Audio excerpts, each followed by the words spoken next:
લો સાડી પ્રિન્ટિંગનું કામ કરતા ભારતીય નોટો પ્રિન્ટિંગ કરવા લાગ્યો, જેમાં ઉધના પોલીસે ₹100 દરની 259 ડુપ્લિકેટ નોટ સાથે એક ઈસમની ધરપકડ કરી વધુ તપાસ હાથ ધરી છે. હવે તો સુરતના કેટલાક લોકો ઓછી મહેનતે વધુ નફો રડી લેવાની લાઈમાં શું ને શું કરી બેસે છે. તેમાં ઉધના પોલીસ સ્ટેશન વિસ્તારમાં આવેલ ઉનપાટિયા ગુલઝારનગરમાં ભાડેથી મકાન આરોપી શિવનંદ પાલ ઉંમર 41 પોતે અહીંયા ભારતીય ચલણની નોટો છાપી રહ્યો છે. તે માહિતી પોલીસના હેડ કોન્સ્ટેબલ આનંદ રતનભાઈ તથા મોહનભાઈ રતનસિંહ અને ચિરાગભાઈને મળતા તેમને સ્થળ પર જતા આરોપી શિવનંદ રંગે હાથ ઝડપાઈ જવા પામ્યો હતો. તપાસ કરતા તેની રૂમમાંથી ભારતીય ચલણની ₹100 દરની 259 નોટ, જેની કિંમત 25,900 તેમજ પ્રિન્ટર સહિતનો મુદ્દામાલ સાથે તેની ધરપકડ કરી હતી.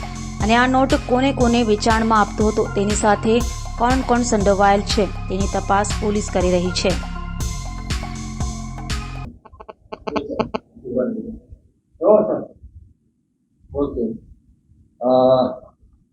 આજ રોજ સુરત શહેરના ઉધના પોલીસ સ્ટેશન ખાતે હ્યુમન ઇન્ટેલિજન્સથી એક સુંદર કામગીરી કરવામાં આવી રહી છે, જેમાં ઉધના પોલીસને માહિતી મળેલી હતી કે અહીંયા વિદ્યાનગર જે શાક માર્કેટ છે તેની અંદર એક કિસમ ડુપ્લિકેટ નોટો વટાવે છે. તો ઉધના સ્ટાફે આ ઉપર વોચ રાખેલી હતી અને એની તપાસ કરતા એક આરોપી પિન્ટુ શિવનંદન પાલ, જે 41 વર્ષનો છે અને ઉનપાટિયા સુરત ખાતે રહે છે અને મૂળ એ ફતેહપુર જિલ્લાના ઉત્તર પ્રદેશનો રહેવાસી છે, જે અહીંયા સાડીના પ્રિન્ટિંગમાં કામ કરતો હતો. અને એને આ પ્રિન્ટિંગનો જે અનુભવ હતો એના આધારે એણે ડુપ્લિકેટ નોટો બનાવવાનું એણે ચાલુ કરેલું હતું. તપાસ કરતાં એના ઘરેથી 259 ₹100 દરની ડુપ્લિકેટ નોટો મળી આવેલ છે. અને પ્રાથમિક પૂછપરછમાં એવું જાણવા મળેલ છે કે તેને આ કામગીરી ઉત્તર પ્રદેશનો એક આરોપી છે સલમાન અહેમદ, જે હાલમાં ઉત્તર પ્રદેશ છે, એની બાજુથી આ ડુપ્લિકેટ નોટો કેવી રીતે બનાવી એ શીખેલો હતો.